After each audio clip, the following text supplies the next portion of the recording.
ನಾವು ನಿದ್ರೆಯ ಬಗ್ಗೆ ಯಾಕೆ ನಾವು ಇಷ್ಟೊಂದು ತಲೆ ಕೆಡಿಸ್ಕೊಳ್ತೀವಿ? ನಿದ್ರೆ ನಮಗೆ ಅವಶ್ಯಕತೆವೇ? ನಿದ್ದೆ ಬೇಕಾ? ನಿದ್ದೆ ಮಾಡಿದ್ರೆ ನಾವು ಹಲವಾರು ಕಾರ್ಯಕ್ರಮಗಳನ್ನು ಈಗಾಗಲೇ ಮಾಡಿದ್ದೇವೆ. ಅಂದರೆ ನಿದ್ರೆ ಮಾಡಲು ಹಾಗೆ ಮಾಡ್ಬೋದು, ಹೀಗೆ ಮಾಡ್ಬೋದು, ಆಹಾರ ಮಾಡಬೇಕು, ಆಹಾರ ತಿಂದರೆ ನಿದ್ದೆ ಬರುತ್ತೆ, ಹೀಗೆ ಬರುತ್ತೆ. ಹೀಗೆ ನಿದ್ದೆ ಬಗ್ಗೆ ನಾವು ಮಾತಾಡ್ತಾ ಇದ್ದೇವೆ. ನಿದ್ದೆ ಮನುಷ್ಯರಿಗೆ ಅಷ್ಟೊಂದು ಅವಶ್ಯಕವಾದಂತಹ ಒಂದು ವಿಷಯ. ಯಾಕೆ ಹೇಳಿ? ನಿದ್ದೆ ಒಂದು 5ರಿಂದ 6 ಗಂಟೆ ನಿದ್ದೆ ಮಾಡದೇ ಇದ್ದರೆ ಅಂಥ ವ್ಯಕ್ತಿ ಕೆಲಸ ಕಾರ್ಯಗಳಲ್ಲಿ ತನ್ನ ಉತ್ಸಾಹವನ್ನು ಕಳೆದುಕೊಂಡು ಕೆಲಸವನ್ನು ಸರಿಯಾಗಿ ಮಾಡಲಾಗುವುದಿಲ್ಲ. ಅಂತಹ ವಿಚಾರಗಳಲ್ಲಿ ನಿದ್ದೆ ಎನ್ನುವುದು ಬಹಳ ಮುಖ್ಯವಾದಂತಹ ಒಂದು ವಿಚಾರ.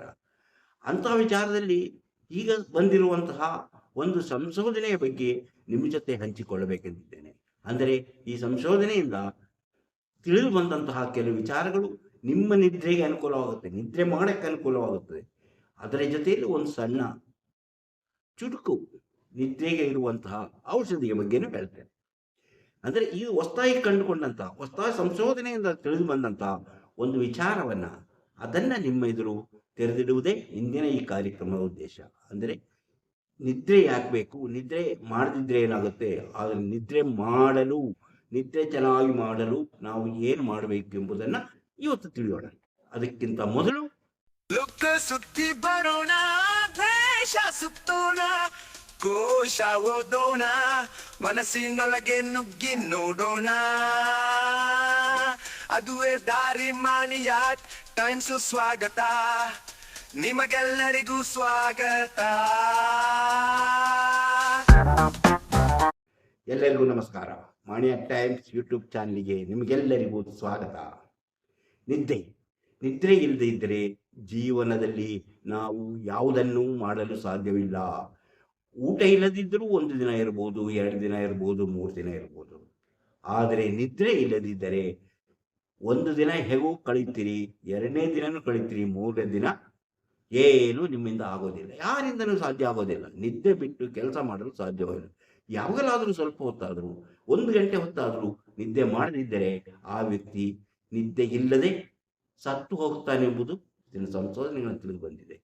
ಇವತ್ತು ನಾನು ಅಂಥ ವಿಚಾರ ಅಲ್ಲ, ನಿದ್ದೆಗೆ ಯಾಕೆ ಬೇಕು, ನಿದ್ದೆ ಮಾಡೋಕ್ಕೆ ತೊಡಕಾಗುವುದು ಯಾಕೆ, ಅದಕ್ಕಾಗಿರುವಂಥ ಯಾವ ವಿಷಯಗಳನ್ನು ನಾವು ತಿಳಿದುಕೊಂಡಿರಬೇಕು, ನಿದ್ದೆ ಸರಿಯಾಗಿ ಆಗಬೇಕಾದ್ರೆ ಅಂಥ ವಿಚಾರಗಳನ್ನ ಹೇಳ್ತೇನೆ. ಯಾಕಂದರೆ ನಿದ್ದೆ ತುಂಬ ಮುಖ್ಯ. ಇಂದಿನ ಕಾಲದಲ್ಲಿ, ಈ ಆಧುನಿಕ ಕಾಲದಲ್ಲಿ ನಿದ್ರೆ ಇಲ್ಲದೆ ಕಷ್ಟಪಡುವಂತಹ ಜನರ ಸಂಖ್ಯೆ ದಿನದಿಂದ ದಿನಕ್ಕೆ ಹೆಚ್ಚಾಗ್ತಾ ಇದೆ. ಯಾಕೆ ಹೇಳಿ? ಅವರಲ್ಲಿರುವಂತಹ ಕೆಲಸ, ಯಾಂತ್ರಿಕವಾದ ಬದುಕು, ಇಂಥ ಕಾರಣಗಳಿಂದಾಗಿ ನೆಮ್ಮದಿ ಕಳ್ಕೊಳ್ತಾರೆ, ಚಿಂತೆ ಬರುತ್ತೆ. ಅವರ ಚಿಂತೆಯಿಂದಾಗಿ ಅವರಿಗೆ ನಿದ್ದೆ ಇರುವುದಿಲ್ಲ. ಚಿಂತೆ ಯಾಕೆ ಬರುತ್ತೆ? ಪ್ರತಿಯೊಬ್ಬ ಮನುಷ್ಯನಲ್ಲೂ ಸ್ವಲ್ಪ ಎಚ್ಚರ ಆದರೆ ಮಲಗಿದಾಗ ಕೆಟ್ಟ ಯೋಚನೆಗಳೇ ಬರೋದು, ಒಳ್ಳೆಯ ಯೋಚನೆ ಯಾವತ್ತೂ ಬರೋದಿಲ್ಲ. ಒಳ್ಳೆಯ ಯೋಚನೆ ಬಂದರೆ ಅವನು ಸುಖವಾಗಿ ನಿದ್ದೆ ಮಾಡ್ತಾನಂತ ಅರ್ಥ. ಸರಿಯಾಗಿ ನಿದ್ದೆ ಮಾಡಬೇಕಾದ್ರೆ ಅವನಿಗೆ ಒಳ್ಳೆಯ ರೀತಿಯ ಕನಸು ಬೀಳಬೇಕು, ಇಲ್ಲ ಒಳ್ಳೆಯ ರೀತಿಯ ಚಿಂತೆಗಳು ಮನಸ್ಸಿಗೆ ಬರಬೇಕು. ಕೆಟ್ಟದಾದಂಥ ನಮಗೆ ಮನೆಯದ ಕೂಡಲೇ ಕೆಟ್ಟದಾದ ಚಿಂತೆಗಳು ಬಂತು ಅಂದರೆ ಮತ್ತೆ ನಿದ್ದೆ ಬರೋದು ತುಂಬಾ ತಡವಾಗುತ್ತದೆ, ನಿದ್ದೆ ಸರಿಯಾಗೋದಿಲ್ಲ. ಅದರಲ್ಲಿ ಹಲವಾರು ವಿಷಯಗಳಿವೆ. ರೋಗ ಇರ್ಬೋದು, ಅಥವಾ ಬೇರೆ ಏನಾದ್ರು ಚಿಂತೆ ಇರ್ಬೋದು, ಸಮಸ್ಯೆಗಳಿಗೆ ಸಿಕ್ಕಾಕೊಂಡಿರ್ಬೋದು. ಟೆನ್ಷನ್ ಜಾಸ್ತಿ ಆದ ಹಾಗೆ ಮನುಷ್ಯನ ನಿದ್ದೆ ಕಡಿಮೆ ಆಗ್ತಾ ಬರುತ್ತೆ. ಅದರಿಂದ ಅಂಥ ವಿಚಾರಗಳನ್ನ, ಇಂತಹ ವಿಷಯಗಳನ್ನು ಹೊತ್ತು ಬರುತ್ತಿರುವಂತಹ ಮಾಣಿಯ ಟೈಮ್ಸ್ ಯೂಟ್ಯೂಬ್ ಚಾನಲನ್ನು ನೀವು ಇನ್ನೂ ಸಬ್ಸ್ಕ್ರೈಬ್ ಮಾಡಿಲ್ಲವಾದರೆ ಈಗಲೇ ಕೆಳಗೆ ಕಾಣುವ ಸಬ್ಸ್ಕ್ರೈಬ್ ಎಂದು ಬರೆದಿರುವಲ್ಲಿ ಒಮ್ಮೆ ಕ್ಲಿಕ್ ಮಾಡಿ ಸಾಕು, ನೀವು ಸಬ್ಸ್ಕ್ರೈಬ್ ಆಗ್ತೀವಿ. ಪಕ್ಕದಲ್ಲಿ ಕಾಣುವ ಗಂಟೆ ಚಿಹ್ನೆಯನ್ನು ನೀವು ಒಂದು ಕ್ಲಿಕ್ ಮಾಡಿದ್ರೆ ಮಾಣಿಯ ಟೈಮ್ಸ್ ಯೂಟ್ಯೂಬ್ ಚಾನಲ್ ಯಾವುದೇ ಹೊಸ ವಿಡಿಯೋ ಅಪ್ಲೋಡ್ ಆದ ಕೂಡಲೇ ನಿಮ್ಮ ಮೊಬೈಲ್ಗೆ ನೋಟಿಫಿಕೇಶನ್ ಬರುವುದರಿಂದ ನೀವು ಎಲ್ಲ ವಿಡಿಯೋಗಳನ್ನು ನೋಡಿ ಹೆಚ್ಚು ವಿಷಯಗಳನ್ನು ತಿಳಿದುಕೊಂಡು ನಿಮ್ಮ ಜೀವನಕ್ಕೆ ಯಾವುದು ಅವಶ್ಯಕವೋ ಅದನ್ನು ಅಳವಡಿಸಿಕೊಂಡಾಗ ನೀವು ಜೀವನದಲ್ಲಿ ಯಶಸ್ವಿಯಾಗುತ್ತೀರಿ, ಅಭಿವೃದ್ಧಿ ಆಗ್ತೀರಿ, ಸಂತೋಷಕರವಾಗಿ ಜೀವನ ನಡೆಸಲು ಸಾಧ್ಯವಾಗುತ್ತದೆ. ಪ್ರತಿಯೊಂದು ವಿಡಿಯೋನ ಆರಂಭದಿಂದ ಕೊನೆವರೆಗೂ ನೋಡಿ, ಲೈಕ್ ಮಾಡಿ, ಶೇರ್ ಮಾಡಿ, ಪ್ರೋತ್ಸಾಹ ಕೊಡಿ. ಇದನ್ನು ನಾನು ಹೇಳ್ತೇನೆ. ನಿದ್ದೆ ಇಲ್ಲದಿದ್ದರೆ ನಮಗೆ ಕೆಲಸ ಕಾರ್ಯಗಳಲ್ಲಿ ಉತ್ಸಾಹ ಇರುವುದಿಲ್ಲ, ಯಾವುದರಲ್ಲೂ ಉತ್ಸಾಹ ಇರೋದಿಲ್ಲ. ನಿದ್ದೆ ಎಂಬುದು ಬೇಕೇ ಬೇಕು. ಪ್ರತಿಯೊಬ್ಬ ಮನುಷ್ಯರಿಗೂ ನಾನು ಮೊದಲೇ ಹೇಳ್ದಂಗೆ 8 ಗಂಟೆಯಿಂದ ಹಿಡಿದು 6 ಗಂಟೆನೋ ಅಥವಾ 5 ಗಂಟೆ ಕಾಲವಾದರೂ ಒಂದು ದಿನ ನಿದ್ದೆ ಬೇಕು, ಅದು ಅವಶ್ಯಕ. ಅಲ್ಲದಿದ್ದರೆ ಅವನು ಜೀವನದಲ್ಲಿ ಹಲವು ರೀತಿಯ ಸಮಸ್ಯೆಗಳನ್ನು ಎದುರಿಸಬೇಕಾಗುತ್ತದೆ. ಯಾಕೆ ಹೇಳಿ? ನಮ್ಮ ಮೆದುಳಿನಲ್ಲಿದೆ ನೋಡಿ, ಅಮಿಲ್ಡಾಲ ಎನ್ನೋ ಒಂದು ಭಾಗ ಇದೆ ನಮ್ಮ ಬ್ರೈನ್ನಲ್ಲಿ ಅಮಿಲ್ಡಾಲ ಅನ್ನೋದು. ಅದೇ ನಮ್ಮ ಸುಖ, ಸಂತೋಷ, ಕೋಪ, ತಾಪ, ನಮ್ಮ ಮನಸ್ಸಿನ ಚಿಂತೆ, ಇದು ಎಲ್ಲವನ್ನೂ ನಿಯಂತ್ರಿಸುವುದು. ಅಂದರೆ ನಮ್ಮ ಮಾನಸಿಕವಾದ ಒತ್ತಡಗಳನ್ನೆಲ್ಲ ನಿಯಂತ್ರಿಸುವಂಥ ಕೆಲಸವನ್ನು ಅಮಿಲ್ಡಾಲ ಎಂಬ ಗ್ರಂಥಿ ಮಾಡುತ್ತದೆ. ಮೆದುಳಿನಲ್ಲಿ ನಮ್ಮ ವಿಷಯಗಳ ಇಂತಹ ವಿಚಾರಗಳು, ನಮ್ಮ ನೋವು, ನಲಿವು, ಸಂತೋಷ, ಆತಂಕ ಎಲ್ಲವನ್ನು ಅದು ನಿಯಂತ್ರಿಸೋದು. ಅದು ಸರಿಯಾಗಿ ಕೆಲಸ ಮಾಡಿದರೆ ನಮ್ಮ ಜೀವನ ಸರಾಗವಾಗಿ ನಡೆಯುತ್ತೆ. ಅದರಲ್ಲಿ ಏನಾದರೂ ಏರ್ಪೇರಾದ ಕೂಡಲೇ ನಮ್ಮ ನಿದ್ದೆ ನಮಗೆ ತೊಂದರೆ ಆಗುತ್ತದೆ, ನಿದ್ರೆಯಿಂದ ನಮ್ಮ ಕೆಲಸ ಕಾರ್ಯಗಳು ತೊಂದರೆ ಆಗುತ್ತೆ. ಹೀಗೆ ನಮ್ಮ ಈ ಅಮಿಲ್ಡಾಲ ಎಂಬ ಗ್ರಂಥಿ ಮೆದುಳಿನಲ್ಲಿ ಇರುವುದರಿಂದ, ಅಂದರೆ ನಮ್ಮ ಬ್ರೈನಲ್ಲಿ ಇರುವುದರಿಂದ ಅದು ಸರಿಯಾದ ರೀತಿಯಲ್ಲಿ ಕೆಲಸ ಮಾಡುವಂತಹ ಒಂದು ವ್ಯವಸ್ಥೆ ಅದಕ್ಕೆ ಆಗಬೇಕು. ಅದಕ್ಕೆ ನಿದ್ದೆ ಅವಶ್ಯಕ. ನಿದ್ದೆ ಇಲ್ಲದಿದ್ದರೆ ಇದು ಯಾವ ರೀತಿಯ ಕೆಲಸವನ್ನು ಅದು ಮಾಡೋದಿಲ್ಲ. ಅದರಿಂದಾಗಿ ನಮಗೆ ಚಿಂತೆಗಳು, ಅಂತ ದೊಡ್ಡ ದೊಡ್ಡ ಚಿಂತೆಗಳು ಎಲ್ಲವೂ ಕಾಡಲಾರಂಭಿಸುತ್ತದೆ. ಅಮಿಲ್ಡ ಹೆಚ್ಚು ತೀವ್ರವಾಗಿ ನಮಗೆ ನಿದ್ದೆ ಮಾಡದೇ ಇದ್ದರೆ, ಸರಿಯಾದ ನಿದ್ದೆ ನಮ್ಮ ದೇಹಕ್ಕೆ ಎಷ್ಟು ಬೇಕೋ ಅಷ್ಟು ನಿದ್ದೆ ಸಿಗದೇ ಇದ್ದರೆ ಏನಾಗುತ್ತಂದರೆ, ಅದು ಅಮಿಲ್ಡ ಏನು ಹೆಚ್ಚು ಕ್ರಿಯಾಶೀಲವಾಗಿ, ಹೆಚ್ಚಿನ ಕ್ರಿಯಾಶೀಲವಾಗಿ, ಹೆಚ್ಚು ಒತ್ತಡದಿಂದ ವರ್ತಿಸಲಾರಂಭಿಸುತ್ತದೆ. ಅದು ಹೆಚ್ಚು ಕಾರ್ಯವನ್ನು ನಿರ್ವಹಿಸಲಾರಂಭಿಸುತ್ತದೆ. ಹಾಗೆ ಕಾರ್ಯ ನಿರ್ವಹಿಸುವುದರಿಂದ ನಮ್ಮ ಒಂದೊಂದೇ ವ್ಯವಸ್ಥೆಗಳು ತಪ್ಪುತ್ತಾ ಹೋಗುತ್ತೆ. ಯಾವುದು? ಮನಸ್ಸಿನಲ್ಲಿರುವಂತಹ, ನಮ್ಮ ಮನಸ್ಸು ಯಾವ ರೀತಿ ಕೆಲಸ ಮಾಡುತ್ತೆ, ನಮ್ಮ ಒತ್ತಡಗಳನ್ನು ಯಾವ ರೀತಿ ಅದು ಸಹಿಸಿಕೊಳ್ಳುತ್ತೆ, ಆ ಒತ್ತಡಗಳನ್ನು ಅದು ನಿಯಂತ್ರಿಸದೆ ಅದು ಬುಡಮೇಲಾಗಿ ನಮಗೆ ಹಲವಾರು ಚಿಂತೆಗಳು, ಹಲವಾರು ಯೋಚನೆಗಳು ನಮ್ಮನ್ನು ಕಾಡಲಾರಂಭಿಸುತ್ತದೆ. ಹೀಗೆ ಕಾಡುವುದರಿಂದೇನು ಮತ್ತು ನಿದ್ದೆ ಮಾಡೋಕ್ಕಾಗೋದಿಲ್ಲ. ಅಮಿಲ್ಡಾಲ್ ನಮ್ಮನ್ನು ಮತ್ತಷ್ಟು ಕಷ್ಟಪಡಿಸುತ್ತೆ. ಅಮಿಲ್ಡಾಲ ನಾವು ಅದಕ್ಕೆ ಸರಿಯಾಗಿ ನಿದ್ದೆ ಮಾಡಿದ್ರೆ ಮಾತ್ರ ಈ ಅಮಿಲ್ಡಾಲ ಎಂಬ ಗ್ರಂಥಿ ಸರಿಯಾದ ರೀತಿಯಲ್ಲಿ ಅದರ ಕೆಲಸ ಕಾರ್ಯಗಳಿಗೆ ಅದಕ್ಕೆ, ಯಾಕಂದರೆ ಅದಕ್ಕೆ ವಿಶ್ರಾಂತಿ ಬೇಕು. ವಿಶ್ರಾಂತಿ ಇಲ್ಲದೆ ಇದ್ದರೆ ಅದನ್ನು ನಾವು ಪ್ರತಿಯೊಬ್ಬ ಮನುಷ್ಯನಿಗೂ ಅಷ್ಟೇ, ಅವನು ಯಾವಾಗಲೂ ದುಡಿತಾನೆ ಶ್ರಮಪಟ್ಟು ಅವನ ದೇಹಕ್ಕೆ ಸ್ವಲ್ಪ ಹೊತ್ತು ವಿಶ್ರಾಂತಿ ಇಲ್ಲದೆ ಇದ್ದರೆ ಅವನು ಸುಸ್ತಾಗಿ ಬಿಡ್ತಾನೆ, ಅವನ ಕೆಲಸ ಕಾರ್ಯಗಳು ನಡೆಯುತ್ತೆ. ಅದೇ ರೀತಿ ನಮ್ಮ ಅಮಿಲ್ಡಾಲ ಗ್ರಂಥಿ ಕೂಡ ಅದಕ್ಕೆ ವಿಶ್ರಾಂತಿ ಬೇಕು. ವಿಶ್ರಾಂತಿ ಅಂದರೆ ನಿದ್ದೆ ಮಾಡುವಂಥ ಟೈಮಲ್ಲಿ ಅದಕ್ಕೆ ಬೇಕೇ ಬೇಕು.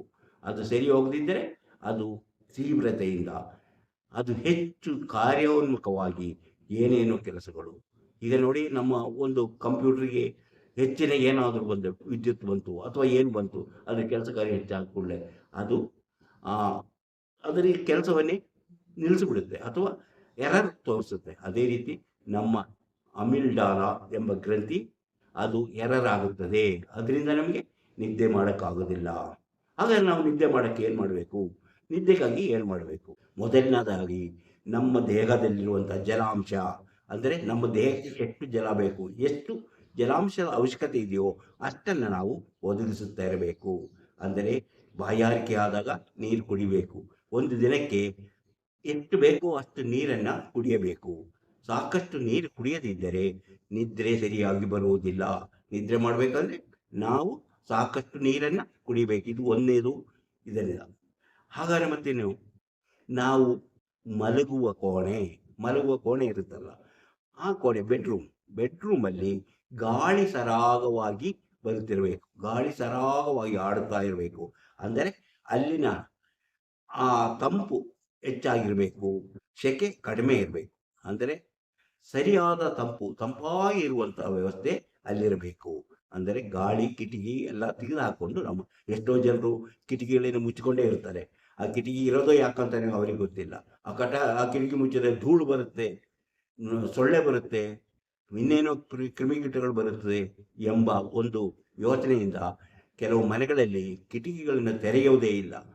ಕಿಟಕಿಗಳನ್ನ ತೆರೆಯೋದಿದ್ದಾಗ ಏನಾಗುತ್ತೆ, ಅದು ಆ ಕಡೆಗಿರುವಂಥ ಬೆಳಕಾಗಲಿ ಗಾಳಿ ಆಗಲಿ ನಮ್ಮ ಮನೆಯೊಳಗೆ ಬರದೆ ಅದು ವಾಸ್ತು ದೋಷದಂತೆ ನಮ್ಮನ್ನು ಕಾಡಲಾರಂಭಿಸುತ್ತದೆ. ಅದು ವಾಸ್ತು ದೋಷ ಅಲ್ಲ, ನಮ್ಮಲ್ಲಿ ಗಾಳಿ ಬೆಳಕು ಇಲ್ಲದೇ ಇರುವುದರಿಂದ ನಮ್ಮ ಸಮಸ್ಯೆ ಆಗುತ್ತೆ. ಮಲಗಿದ್ರೆ ನಿದ್ದೆ ಬರೋದಿಲ್ಲ, ನಿದ್ದೆ ಎದ್ದು ಕೂತ್ಕೊಂಡ್ರೆ ಸೆಕೆ ಆದಂಗೆ ಆಗುತ್ತೆ, ಯೋಚನೆಗಳು ಬರ್ತದೆ. ಆವಾಗ ವಾಸ್ತು ದೋಷ ಇದೆ ಎಂಬ ಒಂದು ಚಿಂತೆ ಕಾಡಲಾರಂಭಿಸುತ್ತೆ. ಯಾಕೆ? ನಾವು ಕಿಟಕಿ ತೆಗಿತಾ ಇಲ್ಲ. ಆ ಕಿಟಕಿ ತೆಗೆದ್ರೆ ಯಾಕೆ? ಆ ಕಡೆಗೆ ಕಿಟಕಿ ಇರಬೇಕು, ಈ ಕಡೆ ಬಾಗಿಲಿರಬೇಕು ಎಂಬ ನಿರ್ಧಾರವನ್ನು ನಾವು ಮಾಡ್ಕೊಂಡಿರ್ತೇವೆ. ಆದರೆ ಅದು ವಾಸ್ತು ಪ್ರಕಾರ ಆ ಕಿಟಕಿ ಇರಬೇಕು, ಆ ಕಿಟಕಿ ತೆಗಿಬೇಕು ಅಂತ. ಆ ಕಿಟಕಿ ತೆಗೆದೇ ನೀವು ಹಾಗೆ ಮುಚ್ಚಿದ್ರೆ ಆ ಕಿಟಕಿ ಇಟ್ಟರೂ ಉಪಯೋಗ ಇಲ್ಲ. ಆ ಕಿಟಕಿ ದಿನಕ್ಕೆ ಒಂದು 2-3 ಗಂಟೆ ಕಾಲವಾದರೂ ಆ ಕಿಟಕಿಯನ್ನು ತೆಗೆದಿಟ್ಟಬೇಕು. ಆಗಲೇ ನಮಗೆ ಪಾಸಿಟಿವ್ ಆದಂತಹ ವಾಯು, ಅಂದರೆ ಪಾಸಿಟಿವ್ ಶಕ್ತಿ ನಮ್ಮ ರೂಮಿನೊಳಗೆ ಬರುತ್ತದೆ. ಇಲ್ಲದಿದ್ದರೆ ನೆಗೆಟಿವ್ ತುಂಬಿಕೊಂಡಿರುತ್ತೆ, ನಮಗೆ ನಿದ್ದೆ ಮಾಡೋಕ್ಕೆ ಸಾಧ್ಯವಾಗುವುದಿಲ್ಲ ಎಂಬುದನ್ನು ಅರ್ಥ ಮಾಡಿಕೊಳ್ಳಿ. ಈಗ ಆಯಿತು, ಏನಾಯಿತು, ಬೆಡ್ರೂಮಿನಲ್ಲಿ ಸರಿಯಾಗಿ ಗಾಳಿ ಆಡುತ್ತಿರಬೇಕು. ಅದಕ್ಕೆ ಕಿಟಕಿಯನ್ನು ತೆರೆದುಕೊಂಡಿದ್ದರೆ ಒಳ್ಳೆಯದು ಎಂಬುದು ನಮ್ಮ ಹವಾ ಅಂದರೆ ವಾಯು ಯಾವ ರೀತಿಯಲ್ಲಿ ಒಳಗೆ ಬರುತ್ತೆ, ಶುದ್ಧವಾದ ವಾಯುವಾಗಿ, ಅದು ಅಶುದ್ಧವಾದ ವಾಯುವಾಗಿ ಹೊರಗಡೆ ಹೋಗುತ್ತೆ. ಯಾಕೆ ಹೇಳಿ, ನಾವು ಉಸಿರಾಡ್ತಾ ಇರ್ತೀವಿ. ನಾವು ಉಸಿರಾಡಿ ಅಂದರೆ ಸರಿಯಾಗಿ ನಮಗೆ ಶುದ್ಧವಾದ ವಾಯು ಸಿಗುತ್ತಾ ಇದ್ದರೆ ನಿದ್ದೆ ಬರುತ್ತದೆ. ಶುದ್ಧವಾದ ವಾಯುವನ್ನು ಉಸಿರಾಡಲು ಸಾಧ್ಯವಾದರೆ ಬರುತ್ತೆ. ಜಲಾಂಶ ಇರಬೇಕು, ಅದೇ ರೀತಿ ಉಸಿರಾಟಕ್ಕೂ ಸರಿಯಾದ ಶುದ್ಧ ವಾಯುವಿನ ಲಭ್ಯತೆ ಇರಬೇಕು. ಆಮೇಲೆ ಇನ್ನೊಂದು, ಸಾಮಾನ್ಯ ಕೆಲವರು ಟೈಮ್ ಸಿಕ್ಕಿದಾಗೆಲ್ಲ ಮಲಗಿ ನಿದ್ದೆ ಮಾಡೋದು, ಟೈಮ್ ಯಾವ ಬಿಡಿಸುತ್ತೋ ಆಗೋಗಿ ಮಲಗೋದು. ಅಂಥ ಅಭ್ಯಾಸ ಇದ್ದವರು ರಾತ್ರಿ ಮಲಗಿದರೆ ಅವರಿಗೆ ನಿದ್ರೆ ಮಾಡಲು ಸಾಧ್ಯವಾಗುವುದಿಲ್ಲ, ನಿದ್ರೆ ಬರುವುದಿಲ್ಲ.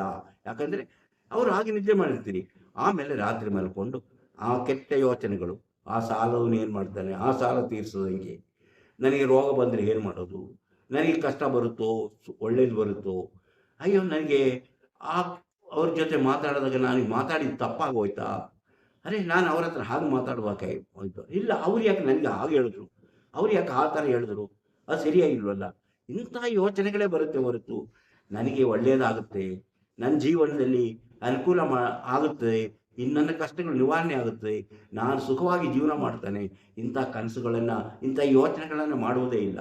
ನಾವು ಮಾಡುವುದು ಕೆಟ್ಟದಾದಂಥ ಯೋಚನೆಗಳು. ಇದರಿಂದಾಗಿ ನಮ್ಮ ನಿದ್ದೆ ನಮ್ಮಿಂದ ದೂರವಾಗುತ್ತದೆ.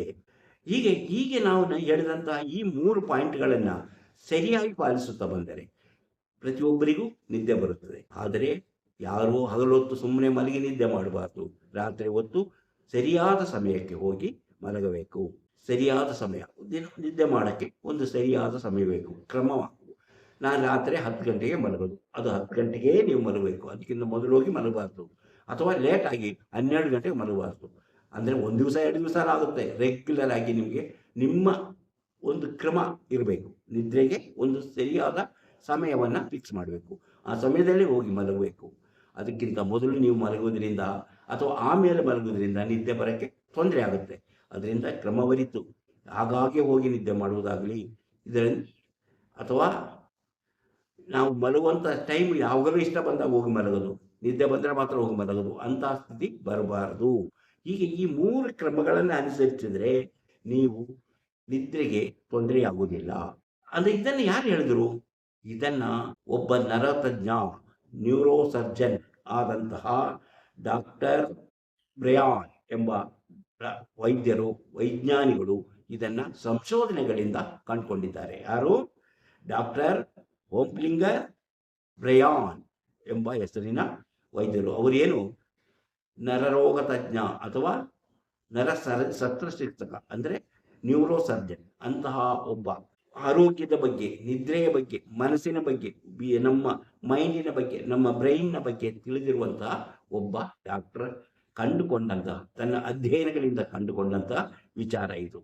ಅಂದರೆ ಈಗ ನಾನು ಹೇಳಿದಂಥ 3 ವಿಚಾರಗಳನ್ನು ನೆನಪಿಟ್ಟುಕೊಂಡು ನಮ್ಮ ಅಮಿಲ್ಡಾಲಾವನ್ನು ಸರಿಯಾದ ನಿದ್ರೆಗೆ ತಯಾರು ಮಾಡುವಂತಹ ಒಂದು ಕೆಲಸವನ್ನು ನಾವು ಈ ರೀತಿಯ ಈ 3 ಕ್ರಮಗಳನ್ನು ಅನುಸರಿಸುತ್ತಾ ಬಂದಾಗ ನಮಗೆ ಸುಖವಾದ ನಿದ್ರೆ ಬರುತ್ತೆ.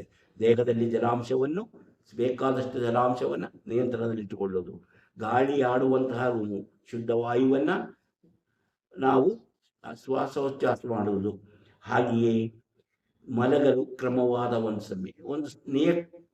ಸಮಯವನ್ನು ನೀವು ಮೊದಲೇ ನಿಶ್ಚಯಿಸಿಕೊಂಡು ಆ ಸಮಯದಲ್ಲಿ ಮಾತ್ರ ಮಲಗಬೇಕು. ಆವಾಗ ನಮಗೆ ಸುಖವಾಗಿ ನಿದ್ದೆ ಮಾಡುತ್ತಾರೆ. ಇದೆಲ್ಲವೂ ಯಾರು ಹೇಳಿದ್ದು? ಡಾಕ್ಟರ್ ಬ್ರಯಾನ್ ಎಂಬ ಡಾಕ್ಟರ್ ಹೇಳಿದ್ದು, ನರರೋಗ ತಜ್ಞರಾದ ನ್ಯೂರೋ ಸರ್ಜನ್ ಹೇಳಿದಂಥ ಭಾಷೆ. ಇದೆಲ್ಲ ಇರಲಿ, ಇಷ್ಟೆಲ್ಲ ಮಾಡಿದರೂ ನಿಮಗೆ ನಿದ್ದೆ ಮಾಡೋದು ಬರುತ್ತಿಲ್ಲ ಎಂಬ ಒಂದು ಕೊರಗಿದ್ದರೆ ನೀವು ಒಂದು ಸಾಮಾನ್ಯವಾದಂತಹ ಒಂದು ಸಣ್ಣದಾದ ಒಂದು ವಿಚಾರವನ್ನು ನೆನಪಿಟ್ಟುಕೊಳ್ಳಿ. ನಿದ್ದೆ ಬರ್ತಾ ಇಲ್ಲ ಎಂದರೆ, ಯಾವಾಗಲೂ ನಿದ್ದೆ ಬರ್ತಾ ಇಲ್ಲ ಅಂದರೆ, ನೀವು ಕೆಲವರು ಹೇಳ್ತಾರೆ ನಾನು ನಿದ್ರೆ ಮಾತ್ರೆ ತಗೊಂಡ್ರೆ ಚೆನ್ನಾಗಿ ನಿದ್ದೆ ಮಾಡ್ತೇನೆ. ನಿದ್ರೆ ಮಾತ್ರೆ ಬಹಳ ಅಪಾಯಕಾರಿ. ನಿದ್ರೆ ಮಾತ್ರೆ ತಗೊಂಡು ನೀವು ಅದನ್ನು ಪರ್ಮನೆಂಟ್ ಆಗಿ ತಗೊಂಡು ಇರಲೇಬೇಕಾಗುತ್ತೆ. ಅದು ನಿಮ್ಮ ದೇಹಕ್ಕೆ ತೊಂದರೆ ಮಾಡುತ್ತೆ, ನಿಮ್ಮ ಆರೋಗ್ಯವನ್ನು ಕೆಡಿಸುತ್ತೆ. ನಿರಂತರವಾಗಿ ನಿದ್ರೆ ಮಾತ್ರೆ ಬಳಸುವುದು, ಕೆಲವರಿಗೆ ಇದರ ಬಗ್ಗೆ ಇದರ ಗಂಭೀರತೆ ತಿಳಿದಿಲ್ಲ, ಸೀರಿಯಸ್ನೆಸ್ ಗೊತ್ತಿಲ್ಲ. ಅದನ್ನು ನಾನು ನಿದ್ರೆ ಮಾತ್ರೆ ತಗೊಂಡು ನಿದ್ದೆ ಮಾಡ್ತೀನಿ ಅಂತಾರೆ. ಅಥವಾ ನಾವು ಹೇಳಿದ್ದನ್ನು ಅವರು ಸರಿಯಾದ ರೀತಿಯಲ್ಲಿ ಗ್ರಹಿಸಿಕೊಳ್ಳದೆ ತಮಗೇನು ತೋಚಿದೋ ಅದರಂತೆ ಹೇಳುವವರು ಇದ್ದಾರೆ. ಅಂದರೆ ಕೆಲವರು ಸರಿಯಾದ ರೀತಿಯಲ್ಲಿ ಅರ್ಥ ಮಾಡಿಕೊಂಡು ಇದನ್ನು ಪರಿಪಾಲನೆ ಮಾಡಿ ಇದರ ಫಲಗಳನ್ನು ಪಡೆಯುತ್ತಿದ್ದೇವೆ ಎಂದು ಅವರೇ ನನಗೆ ಬರೆದು ತಿಳಿಸ್ತಿದ್ದಾರೆ. ಇದು ಸಹ ಅಂಥ ಒಂದು ವಿಚಾರ. ಅಂದರೆ ನಿಮಗೆ ನಿದ್ದೆ ಬರ್ತಾ ಇಲ್ವಾ, ನಿದ್ದೆ ಯಾಕೆ ತೊಂದರೆ ಆಗುತ್ತದೆ ಎಂಬುದನ್ನು ಅರಿತುಕೊಳ್ಳಲು ಸಾಧ್ಯವಿಲ್ಲದಿದ್ದರೆ, ನಿದ್ದೆ ಬರದೇ ಇದ್ದರೆ ನೀವು ಮಲಗುವುದಕ್ಕಿಂತ 1 ಗಂಟೆ ಮೊದಲು ಚಿಕ್ಕ ಈರುಳ್ಳಿ ಸಿಗುತ್ತೆ. ಚಿಕ್ಕ ಈರುಳ್ಳಿ ಅಂದರೆ ನಾಟಿ ಈರುಳ್ಳಿ, ಸಣ್ಣಕ್ಕಿರುತ್ತೆ. ಅಂದರೆ ದಪ್ಪ ಈರುಳ್ಳಿ ಅಲ್ಲ, ಚಿಕ್ಕ ಈರುಳ್ಳಿ. ಅದೊಂದು 3 ಈರುಳ್ಳಿಯನ್ನು ಕಚ್ಚಿ ತಿನ್ನಬೇಕು. ಸ್ವಲ್ಪ ಖಾರ ಆಗಿರುತ್ತೆ, ಆ ಖಾರ ಇದ್ದರೂ ಅದನ್ನು ನೀವು ಸಹಿಸ್ಕೊಂಡು ಅದನ್ನು ಕಚ್ಚಿ ಜಗಿದು ತಿನ್ನಬೇಕು. ಹೀಗೆ ತಿನ್ನುವುದರಿಂದ ನಿಮಗೆ ನಿದ್ರೆಗೆ ಇರುವಂತಹ ಸಮಸ್ಯೆ ನಿವಾರಣೆಯಾಗಿ ಸುಖವಾಗಿ ನಿದ್ದೆ ಮಾಡಲು ಸಹಾಯ ಮಾಡುತ್ತದೆ. ಅಂದರೆ ಇದೊಂದು ಚುಟುಕು ಏನೆಂದರೆ, ನಾಟಿ ಈರುಳ್ಳಿ ಅಂದರೆ ಚಿಕ್ಕ ಈರುಳ್ಳಿಗಳು, ಅದನ್ನು 3 ಚಿಕ್ಕ ಈರುಳ್ಳಿಯನ್ನು ತಗೊಂಡು ಅದರ ಮೇಲಿನ ಪದರವನ್ನು ಸಿಪ್ಪೆಯನ್ನು ತೆಗೆದು ಅದನ್ನು ಬಾಯಲ್ಲಿ ಹಾಕಿ ಅಗಿದು ಜಗಿದು ತಿನ್ನಬೇಕು. ಹಾಗೆ 3 ಈರುಳ್ಳಿ ತಿಂದುಕೊಂಡು ನೀವು ಮಲಗಿದರೆ ನಿಮಗೆ ಸುಖವಾದ ನಿದ್ದೆ ಬರುತ್ತದೆ. ಇಂತಹ ವಿಚಾರಗಳನ್ನು ಹೊತ್ತು ಬರುತ್ತಿರುವಂತಹ ಮಾಣಿಯಾ ಟೈಮ್ಸ್ ಯೂಟ್ಯೂಬ್ ಚಾನಲನ್ನು ನೀವು ಇನ್ನೂ ಸಬ್ಸ್ಕ್ರೈಬ್ ಮಾಡಿರುವಾದರೆ ಈಗಲೇ ಕೆಳಗೆ ಕಾಣುವ ಸಬ್ಸ್ಕ್ರೈಬ್ ಎಂದು ಬರೆದಿರುವ ಇಲ್ಲಿ ಒಮ್ಮೆ ಕ್ಲಿಕ್ ಮಾಡಿ ಸಾಕು, ನೀವು ಸಬ್ಸ್ಕ್ರೈಬ್ ಆಗ್ತೀರಿ. ಪಕ್ಕದಲ್ಲಿ ಕಾಣುವ ಗಂಟೆಯ ಚಿಹ್ನೆಯನ್ನು ಒಮ್ಮೆ ನೀವು ಕ್ಲಿಕ್ ಮಾಡಿದರೆ ಮಾಣಿಯಾ ಟೈಮ್ಸ್ ಯೂಟ್ಯೂಬ್ ಚಾನಲಲ್ಲಿ ಯಾವುದೇ ಹೊಸ ವಿಡಿಯೋ ಅಪ್ಲೋಡ್ ಆದ ಕೂಡಲೇ ನಿಮ್ಮ ಮೊಬೈಲ್ಗೆ ನೋಟಿಫಿಕೇಶನ್ ಬರುವುದರಿಂದ ನೀವು ಎಲ್ಲ ವಿಡಿಯೋಗಳನ್ನು ನೋಡಿ ಹೆಚ್ಚು ಹೆಚ್ಚು ವಿಷಯಗಳನ್ನು ತಿಳ್ಕೊಂಡು ನಿಮ್ಮ ಜೀವನಕ್ಕೆ ಯಾವುದು ಅವಶ್ಯಕವೋ ಅದನ್ನು ಅಳವಡಿಸಿಕೊಂಡ ಜೀವನದಲ್ಲಿ ಅಭಿವೃದ್ಧಿ ಆಗ್ತೀರಿ, ಯಶಸ್ವಿ ಆಗ್ತೀರಿ. ಇಂತಹ ಸಮಸ್ಯೆಗಳು, ನಿದ್ರೆ ಇಲ್ಲ ಅಂತ ಸಮಸ್ಯೆಗಳನ್ನು ಪರಿಹರಿಸಿಕೊಳ್ಳಲು ಸಾಧ್ಯವಾಗುತ್ತದೆ. ಇಂತಹ ಮತ್ತೊಂದು ವಿಡಿಯೋ, ಪ್ರತಿಯೊಂದು ವಿಡಿಯೋವನ್ನು ಆರಂಭದಿಂದ ಕೊನೆವರೆಗೂ ನೋಡಿ, ಲೈಕ್ ಮಾಡಿ, ಶೇರ್ ಮಾಡಿ, ಪ್ರೋತ್ಸಾಹ. ಇಂತಹ ಮತ್ತೊಂದು ವಿಡಿಯೋದೊಂದಿಗೆ ಮತ್ತೆ ಬರುತ್ತೇನೆ. ಇಷ್ಟು ಹೊತ್ತು ಈ ವಿಡಿಯೋ ನೋಡಿದ ನಿಮಗೆಲ್ಲರಿಗೂ ಧನ್ಯವಾದ.